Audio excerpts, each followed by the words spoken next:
Hello everyone and welcome back to our lecture on conservation of plants and animals। पिछले lecture में हमने देखा था कि हमें कंजर्वेशन क्यों करना पड़ रहा है, क्या प्रॉब्लम्स आ रही है और प्लांट्स और एनिमल्स से क्या-क्या हमें बेनिफिट्स है और कंजर्व ना करने के क्या इम्पैक्ट्स है। अब इस लेक्चर में हम देखेंगे कि कंजर्व करने का प्रोसेस क्या है, किस तरह हम प्लांट्स और एनिमल्स को कंजर्व करते हैं और उससे पहले कुछ इंपॉर्टेंट टर्म्स देखेंगे जो इस प्रोसेस को समझने में हमारी हेल्प करेगी। जैसे biosphere. Now bio means life and sphere is referred for earth. तो अर्थ का वो पार्ट जो लाइफ को सपोर्ट करता है, उस जोन को, उस एरिया को हम बायोस्फीयर कहते हैं। जैसा कि आप इस डायग्राम में देख सकते हैं कि अर्थ के कई पार्ट्स, जैसे हाइड्रोस्फीयर जो वाटर वाला पार्ट है, जहाँ पे वाटर में रहने वाले ऑर्गेनिजम्स और प्लांट्स रहते हैं। लिथोस्फीयर जो लैंड वाला पार्ट है, जहाँ पे हम लोग रहते हैं या एनिमल्स रहते हैं। और एटमॉस्फेयर जहाँ हो सकता है कि कोई माइक्रो ऑर्गेनिजम्स रहते हो या फिर बर्ड्स जो लिथोस्फीयर और एटमॉस्फेयर में मूव करते रहते हैं। तो ये सब मिलके वो पार्ट्स जहाँ लाइफ रहती है वो होता है बायोस्फीयर। सेकंड टर्म है biodiversity. Bio we already know that bio means life and diversity means variety. जैसा आपने देखा होगा आपके आसपास कई तरह के बर्ड्स है, कई अलग अलग टाइप के प्लांट्स है। हम सब भी मतलब ह्यूमंस फिर एनिमल्स कई टाइप के है, डॉग है, कैट है। तो ये डाइवर्सिटी है लाइफ की। तो बायोडाइवर्सिटी मतलब वैरायटी ऑफ लिविंग बींग्स और उनके बीच में रिलेशन।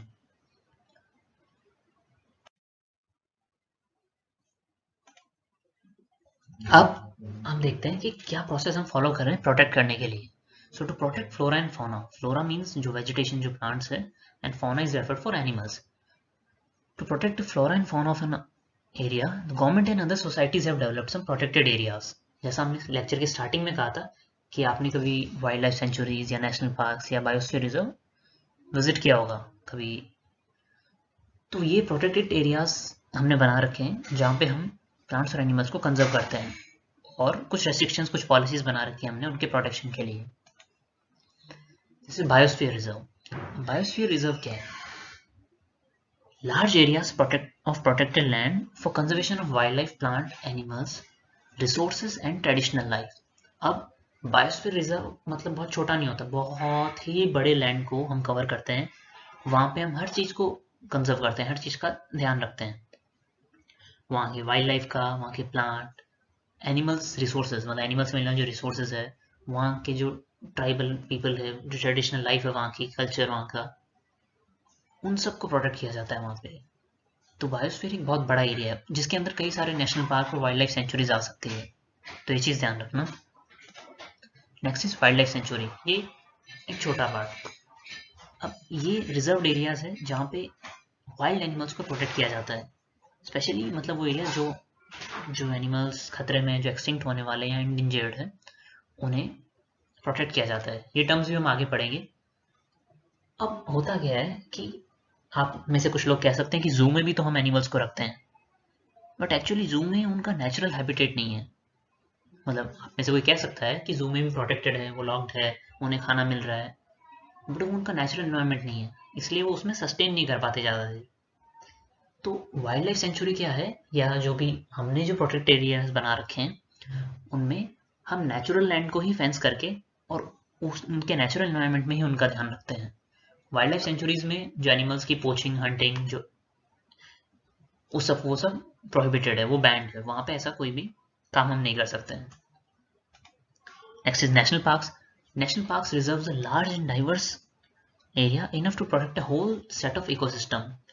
अब इन चीज़ों का हमेशा ध्यान रखना कि क्या हो रहा है। बायोस्फीयर रिजर्व जो है वो एक बहुत बड़ा एरिया है जिसके अंदर कई नेशनल पार्क्स और वाइल्ड लाइफ सेंचुरीज आ सकती है। वाइल्ड लाइफ सेंचुरीज का काम है वाइल्ड एनिमल्स को प्रोटेक्ट करना। नेशनल पार्क्स जो है वो प्रोटेक्ट करते हैं इवन प्लांट्स को, एनिमल्स को, वहाँ की जो हिस्टोरिकल ऑब्जेक्ट्स है, कोई मॉन्यूमेंट्स है, लाइफस्टाइल जो वहाँ की कल्चर है, उन सबको प्रोटेक्ट करने का काम नेशनल पार्क्स का है। अब जब नेशनल पार्क्स और वाइल्ड लाइफ सेंचुरीज कई सारी मिलती है तो वो एक बायोस्फीयर रिजर्व बनाते हैं, वो जोन जिसमें एनिमल्स को, प्लांट्स को और वहाँ की हिस्ट्री को प्रोटेक्ट किया जाता है। अब हम देखेंगे कुछ कैटेगरीज जिनमें हमने इन एनिमल्स को डिवाइड कर रखा है, जिससे हमें पता रहे कि किसकी पॉपुलेशन कितनी है, किसको ज़्यादा ध्यान रखना है और कौन अभी सुरक्षित है। तो उससे पहले हम कुछ टर्म देखेंगे, जैसे स्पीसीज। अब स्पीसीज क्या है? A group of living organisms having common characteristics and capable of interbreeding. जैसे हम ह्यूमंस है, डॉग्स की स्पीसीज होती है, प्लांट की स्पीसीज होती है। और जैसे एक सिंपल एग्जांपल लेते हैं, जैसे इन दो बातों का हमें ध्यान रखना है, common characteristics and capable of interbreeding, तभी हम उसे स्पीसीज कहेंगे। Like a donkey and a horse, तो उनमें कई कॉमन कैरेक्टरिस्टिक्स है, there sometimes they look alike, और उनके जो जैसे 4 लेग्स है और भी कई सारी चीज़ें हैं जो उनमें कॉमन है, but they are not capable of interbreeding. So वो एक सेम स्पीसीज के पार्ट नहीं है। जैसे डॉग्स की कई स्पीसीज होती है, कैट्स की होती है, मतलब काफ़ी सारी स्पीसीज होती है, बट स्पीसीज उसी ग्रुप को कहा जाएगा जिनमें एकदम कॉमन कैरेक्टरिस्टिक्स हो, सब में सब सेम टाइप की चीज़ें कर सकते हैं और they are capable of interbreeding. Second is endemic species. अब स्पीसीज जैसा हमने देखा, एंडेमिक स्पीसीज क्या है? एंडेमिक स्पीसीज मतलब species of plants and animals which are found only in particular area, मतलब जो किसी एक रीजन में एक में ही पाई जाती है, किसी एक स्टेट में या किसी एक रीजन में पर्टिकुलर एरिया में, और कहीं और सर्वाइव नहीं कर सकती, उन्हें हम कहते हैं endemic species. For example Asiatic lion या फिर जो इंडियन लॉयन जिसे कहा जाता है, आर ओनली फाउंड नियर गिर नेशनल पार्क ऑफ गुजरात। तो ये वहाँ के एंडेमिक स्पीसीज है, मतलब ये जो प्रजाति है, can call species in Hindi प्रजाति, तो ये जो प्रजाति है वो सिर्फ उसी एरिया में पाई जाती है, तो वो वहाँ की एंडेमिक स्पीसीज हुई। जैसे हम कह सकते हैं कि जो कैंगरू है वो कहाँ पाए जाते हैं, तो they are found in Australia, so they are endemic to Australia, they are endemic species of Australia. Now difference between wild life sanctuaries and national park.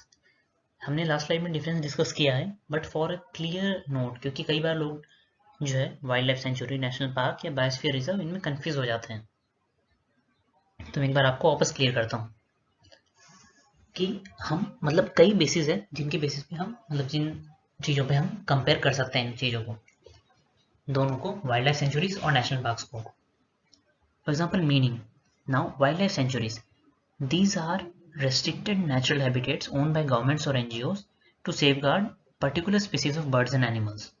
हम वाइल्ड लाइफ सेंचुरीज का क्या काम है? ये पर्टिकुलर स्पीसीज किसी area में जो endangered है, जो खतरे में है, उन्हें प्रोटेक्ट करने के लिए बर्ड्स और एनिमल्स को ध्यान देना है यहाँ पे, तो वो गवर्नमेंट या नॉन गवर्नमेंट ओन्ड रहती है।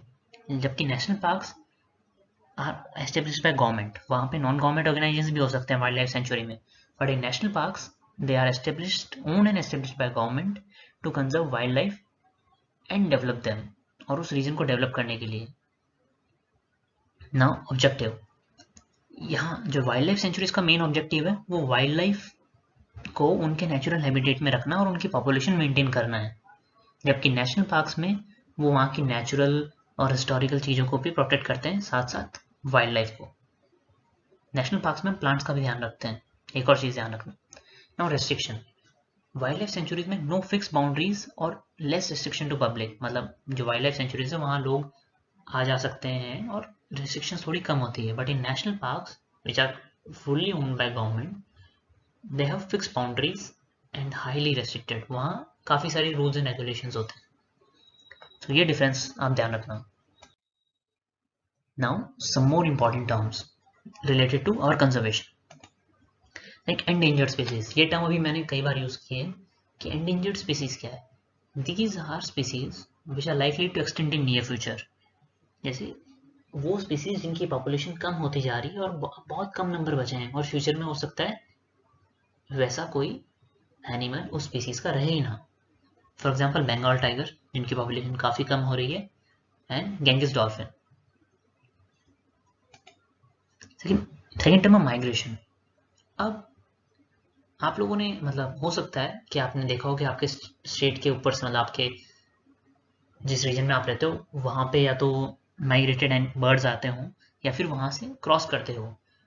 फॉर एग्जांपल जो साइबेरियन क्रेन्स है साइबेरिया और रशिया से माइग्रेट करके they come to Keoladeo national park in Bharatpur Rajasthan.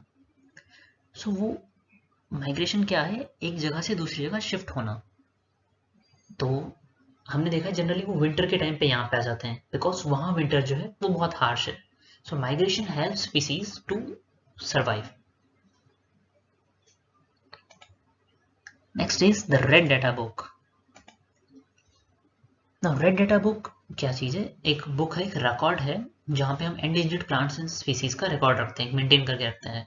So it's a simple thing, somebody can ask you कि what is red data book? So it's a record जहाँ पे हम endangered animals और plants को मेंशन करके लिख के रखते हैं, रिकॉर्ड करके बना के रखते हैं। पिक्चर में देख सकते हो, this is the Bengal tiger जो अभी एंडेंजर्ड स्पीसीज में है, और दीज आर साइबेरियन क्रेन्स जो माइग्रेशन करके आते हैं।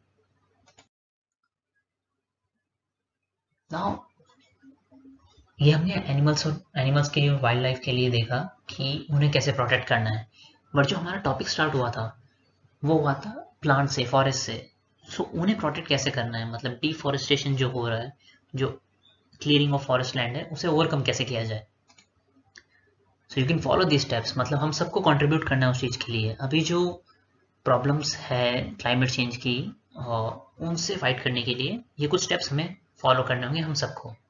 लाइक रिसाइकलिंग ऑफ पेपर, हम अपना होमवर्क करने के लिए और कई सारे ऑफिस के लिए और कई चीज़ों के लिए पेपर का बहुत सारा यूज़ करते हैं। बट ये पेपर आता कहाँ से है? This paper comes from wood pulp जो ट्रीज से हमें मिलती है। तो इतना पेपर जब यूज़ हो रहा है मतलब हम कई सारे ट्रीज कट कर रहे हैं। तो अगर हम इस पेपर का यूज़ रिड्यूस कर दें या रिसाइकिल करके पेपर को यूज़ किया जाए तो हम कई सारी चीज़ें बचाएंगे। जैसे हम ट्रीज को कट होने से बचाएंगे, हम डिफॉरेस्टेशन को रोकेंगे, will conserve energy as well as water. So what we have to do to overcome deforestation? The first thing is recycling of paper, recycling and reusing it. Second thing is reforestation. What is reforestation? हमने आप सभी ने अभी देखा होगा इन दिनों lot of people are focusing on planting trees, मतलब हमें पेड़ उगाना है, काफ़ी जगह प्लांटेशन ड्राइव चल रही है। तो वो reforestation, not exactly reforestation but reforestation is restocking of destroyed forest, मतलब जो फॉरेस्ट लैंड है जिसे हमने डिस्ट्रॉय कर दिया है वहां पे वापस ट्रीज को लगाना, उनका केयर करना और फॉरेस्ट को वापस लाना, so that we can maintain a balance. In the end, all resources are to support life and we must use them wisely and conserve them. That is the main message of this lesson कि हमें जो हमारा ecosystem है उसमें जितने भी life forms है they all are interdependent. हम प्लांट्स पे, एनिमल्स पे, सब पे डिपेंडेंट है। तो if you want to survive, if you have to live happily, if you want, तो हमें इन सब चीज़ों का ध्यान रखना होगा। We need to wisely use the resources and conserve them. So now let's check some facts. First one is among the plants 33% of species are endemic to India, which means they are found nowhere else in the world. Endemic species हमने पढ़ी थी कि जो किसी एक particular reason की होती है। तो जितने भी प्लांट स्पीसीज है वर्ल्ड में उनका 33% इंडिया में है। 929 species of animals in India are threatened today. देख रहे हो आप, 929 species they are threatened, like they are in danger of extinction. Every 20 minutes a species is becoming extinct in the world, the next may be from India. मतलब हर 20 minute में एक species extinct हो रही है। That means it's a serious issue, we must do something for it. Forest once covered 40% of the earth's land surface. This has been reduced to 1/3. मतलब जितना land का part है उसके 40% पे फॉरेस्ट लैंड हुआ करते थे, जो 1950 से अब तक 1/3 हो चुका है, रिड्यूस होके 1/3 हो गया है। So these are some facts so that you can know the seriousness of this issue. Now it's the question time. ये आपकी प्रैक्टिस के लिए कुछ क्वेश्चंस है। You can, these are like not some big questions, small questions है जो आप practice करके you can also send the answers to us via email or in the comment box. So let's check these questions. Okay, so you have to find about national parks in your state and identify them in the map of India. आपके state में, आपके locality में कोई national parks है, wild life centuries भी देख सकते हो, तो उन्हें आपको मैप में प्लॉट करना है. Second, you have to explain how deforestation leads to reduced rainfall. ये थोड़ा मैंने बताया है लेक्चर के अंदर, so you have to explain that. Third thing, okay, so prepare a list of endangered species in India and find out what steps have been taken to conserve them. You can use the internet. Write an article. So this is for your writing skills, that write an article explaining how we can conserve flora and fauna. And if you want to learn more, you can check these links mentioned in the description. You can go there and learn more, explore more on these topics. But we have to remember the main message of this lecture, that is conservation of plants and animals. That how do we conserve them and why to conserve them, why they are important. Okay. Thank you.